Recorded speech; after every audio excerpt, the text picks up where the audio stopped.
अस्सलाम वालेकुम dear students, कैसे हैं आप सब। उम्मीद करता हूं आप सब स्टूडेंट्स के लिए से होंगे। आप सबको पाकिस्तान के number 1 trading institute sign forex academy में एक बार फिर से खुशामदीद कहता हूं। Forex basic course part number 9 है और आज की इस वीडियो में हम डिस्कस करेंगे टाइम फ्रेम्स के रिलेटेड। ये क्या होते हैं, इनकी कितनी टाइप्स हैं और फॉरेक्स मार्केट में इनका क्या अमल दखल है। स्टूडेंट्स, जब भी आप मार्केट के अंदर ट्रेड करेंगे, ख्वाह वो आपकी डेमो प्रैक्टिस हो या वो आप लोगों की रियल ट्रेडिंग हो, कभी भी आप लोग मार्केट को विदाउट एनालाइज किए ट्रेड नहीं करेंगे। यानी आप तुक्का बेस या लक की बेस पे ट्रेड नहीं करेंगे। हमेशा आपको मार्केट का जायज़ा लेना है, मार्केट को एनालाइज करना है और फिर आपको मार्केट के अंदर अपनी ट्रेड करना है। जब हम लोग मार्केट को एनालाइज करते हैं तो उस वक्त हमें एक जाविया बनाना होता है, हमें एक माइंडसेट बनाना होता है कि हम मार्केट को कितने टाइम में या कितने जो अरसे में ट्रेड करना चाहते हैं। वहाँ पर काम आते हैं हमारे पास time frame. Time frame market को देखने का एक जाविया है। इसके थ्रू हम डिसाइड करते हैं कि हमें मार्केट को शॉर्ट टर्म में देखना है, लॉन्ग टर्म में देखना है या मिड टर्म में देखना है। यानी इसी के थ्रू हम फैसला करते हैं कि हमें जल्दी मार्केट में एंट्री लेनी है और जल्दी एग्जिट लेना है या हमें मार्केट में लंबे अरसे तक ट्रेड करना है। इसी के थ्रू आप लोग जो है वो मार्केट का जायज़ा ले पाते हैं। टाइम फ्रेम्स हमारे पास जो है वो डिफरेंट टाइप्स के होते हैं। आइए चलते हैं टैब की स्क्रीन पर, वहाँ जाकर आपको मैं टाइम फ्रेम शो करता हूँ, इनकी कितनी टाइप्स हैं और मज़ीद सादा और आसान लफ्ज़ों में मैं आपको समझाने की कोशिश करता हूँ। जी स्टूडेंट्स, आप देख सकते हैं मैंने अपने टैब की स्क्रीन आप सबके साथ शेयर कर दी है। अब जैसे ही आप अपना जो है वो मेगा ट्रेडर 5 ओपन करेंगे, चार्ट वाले ऑप्शन में आएंगे तो यहाँ पर दो जगहों पर आपको जो है वो आपके टाइम फ्रेम शो होती हैं। फर्स्ट ये आप साइड ऊपर की तरफ देखें जहाँ अभी जो है वो M30 लिखा है, मैं मेंशन भी कर रहा हूँ इसको। या आप इसके अलावा जो है वो जब स्क्रीन पर क्लिक करते हैं तो आपके सामने ये टाइम फ्रेम वाला सर्कल शो होते हैं। इसमें M1 से लेके MN तक का जो है वो ऑप्शन है। बेसिकली ये हमारा टाइम फ्रेम सर्कल है, इसके अंदर हमारे तमाम तरह टाइम फ्रेम्स मौजूद हैं। अब यहाँ पर M1 से मुराद होता है 1 मिनट का टाइम फ्रेम, M5 से मुराद होता है 5 मिनट का टाइम फ्रेम, M15 से मुराद 15 मिनट का टाइम फ्रेम, M30 से मुराद 30 मिनट, H1 से मुराद 1 घंटा, H4 से मुराद 4 घंटे, Day 1 से मुराद 1 दिन और इसके अलावा W1 से मुराद वीक 1 और MN से मुराद 1 मंथ का टाइम फ्रेम। अब आप इन टाइम फ्रेम्स को समझने के लिए यहाँ पर दी गई प्राइस पर गौर करें।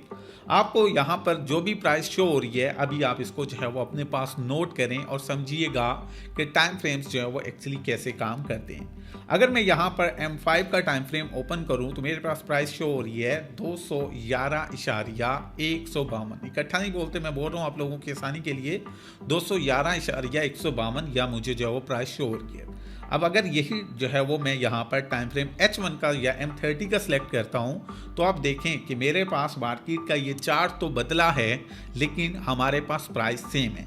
फिर मैं यहाँ पर ओपन कर लेता हूँ Day 1 का टाइम फ्रेम यानी 1 दिन का टाइम फ्रेम। अब यहाँ पर स्टिल आप देख सकते हैं कि हमारे पास जो प्राइस है वो नहीं बदली, लेकिन जो हमारे पास मार्केट का स्ट्रक्चर है, ये जो ढांचा है वो जो है वो चेंज हो गया है। तो टाइम फ्रेम के थ्रू आपकी प्राइस चेंज नहीं होती। टाइम फ्रेम के थ्रू जस्ट आप मार्केट को करीब से या दूर से देखते हैं। यानी इसके अंदर आप मार्केट का करीब से भी जायज़ा ले सकते हैं, आप मार्केट का दूर से भी जायज़ा ले सकते हैं। इसके अंदर आप मार्केट की प्रीवियस थोड़ी मूवमेंट को भी देख सकते हैं, ज़्यादा मूवमेंट को भी देख सकते हैं। जब आप शॉर्ट टर्म के लिए ट्रेड करना चाहेंगे यानी थोड़े टाइम के लिए, तो आप छोटे टाइम फ्रेम्स का इंतखाब करेंगे।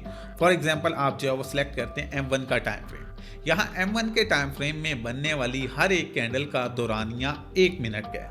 यानी यहाँ हर 1 मिनट बाद एक पुरानी कैंडल बंद होगी और एक न्यू कैंडल बनेगी, जिसकी वजह से यहाँ कैंडल्स बहुत ज़्यादा होंगी और ज़्यादा कैंडल्स की वजह से आपको प्रीवियस जो दूर का दौरानिया है वो जो है वो देखने में मुश्किल होगी। आप जो अभी मार्केट का करीब करीब का दौरानिया है उसको देख सकेंगे। M1 के टाइम फ्रेम में अगर आप जो है वो RSI को या अपने जो है एडवांस टेक्निकल एनालिसिस को इस्तेमाल करके ट्रेड करेंगे तो ये आपकी शॉर्ट टर्म ट्रेड होगी। यानी ये ट्रेड आपका जल्द TP या स्टॉप लॉस हिट कर देगी, इसमें आपको छोटा टारगेट मिलेगा। फिर इसके बाद अगर आप टर्न लेते हैं M5 पर तो M5 में बनने वाली हर एक कैंडल का दौरानिया 5 मिनट का होगा, यानी यहाँ हर 5 मिनट बाद एक पुरानी कैंडल बंद होगी और हर 5 मिनट बाद एक नई कैंडल स्टार्ट होगी। इसके अंदर हर 5 मिनट बाद न्यू कैंडल बन रही है, तो यहाँ भी ये हमारा एक छोटा टाइम फ्रेम काउंट होगा। इसमें आप मार्केट का जो करीब करीब का मवाजना है वो करेंगे और आप शॉर्ट टर्म के लिए ट्रेड कर सकेंगे। अगर आप लॉन्ग टर्म लंबे अरसे के लिए जो है वो मार्केट में इन्वेस्ट करना चाहते हैं तो आप मार्केट के बड़े टाइम फ्रेम्स का इस्तेमाल करेंगे। उसके थ्रू आप मार्केट की लंबी यानी ज्यादा टाइम की जो है वो मार्केट हिस्ट्री देख सकेंगे और आप चार्ट को ज्यादा जो है वो बेहतर तरीके से एनालाइज कर पाएंगे। इसको मजीद सिंपल और आसान अल्फाज में समझाता हूं आप लोगों को, ताकि आप लोगों को अच्छे से आइडिया हो जाए। देखिए, फर्ज कर लें आज अगर आप किसी भी एक प्रॉपर्टी एडवाइजर के पास जाते हैं, एक जो है वो अपना मकान खरीदने के लिए। अब प्रॉपर्टी एडवाइजर आपको इन्वेस्टमेंट के लिए एक जो है वो मकान रेफर करता है, आप उसे 1 करोड़ रुपए में खरीद लेते हैं या खरीदने का इरादा कर लेते हैं। अब वही प्रॉपर्टी एडवाइजर आपसे पूछता है कि आप इस मकान को कितना देर होल्ड रखेंगे, तो आप कहते हैं 5 महीने। अगर आप लोग 5 महीने का नाम लेते हैं तो हो सकता है प्रॉपर्टी एडवाइजर आपको वो मकान ना लेने की सलाह दे। वजह क्या है? वजह ये है कि वो मार्केट के उस टाइम के जो हालात है वो उनको देख रहे हैं कि प्रीवियस 2, 4, 5 मंथ से प्रॉपर्टी के हालात डाउन है, आने वाले भी 2, 4, 5 माह में ये हालात इसी तरह रह सकते हैं, इससे आपको कोई फ़ायदा नहीं होगा। लेकिन अगर आप उसी मकान पे कहें कि मैं इस मकान को 5 साल के लिए होल्ड करूंगा, अपने पास रखूंगा और फिर इसको बेचूंगा, तो वो फिर से जो है वो सोचेगा और फिर आपको मशवरा देगा कि आप इस मकान को खरीद लें। क्यों? क्योंकि वो प्रीवियस जो है वो 5 सालों को फिर देखेगा, उस टाइम उसको आइडिया होगा कि प्रीवियस 5 सालों में प्रॉपर्टी के रेट्स कितने ज़्यादा बढ़े हैं और उसी बिना पर वो आपको मशवरा देगा कि अब आप इसे खरीद लें। अब प्रॉपर्टी एडवाइजर को ये कैसे मालूम हुआ कि 5 महीने में नुकसान हो सकता है और 5 साल में प्रॉफिट होगा? वो इस तरह कि वो मार्केट में मौजूद है, वो अपनी जो है वो प्रीवियस हिस्ट्री देख रहा है बिजनेस की और उसी के अकॉर्डिंग आपको मशवरा दे रहा है। सेम इसी तरीके कार से हम लोग फॉरेक्स मार्केट में भी जो है वो टाइम फ्रेम्स का इस्तेमाल करते हैं। अगर हमें शॉर्ट टर्म के लिए ट्रेड करनी है तो हम छोटे टाइम फ्रेम्स का इस्तेमाल करेंगे, अगर लॉन्ग टर्म के लिए ट्रेड करनी है तो हम लंबे अरसे तक मार्केट के जो है वो डाटा का जायजा लेंगे और फिर मार्केट के अंदर बड़े टाइम फ्रेम के अकॉर्डिंग ट्रेड लेंगे। एक चीज़ आपको याद रखनी चाहिए कि अगर आप लोग टाइम फ्रेम छोटा यूज़ कर रहे हैं या बड़ा यूज़ कर रहे हैं, ना तो इसमें प्राइस चेंज होगी और ना ही टाइम फ्रेम जो है वो चेंज करने के अंदर आपकी ट्रेड पर कोई जो है वो टाइम लिमिट होती है।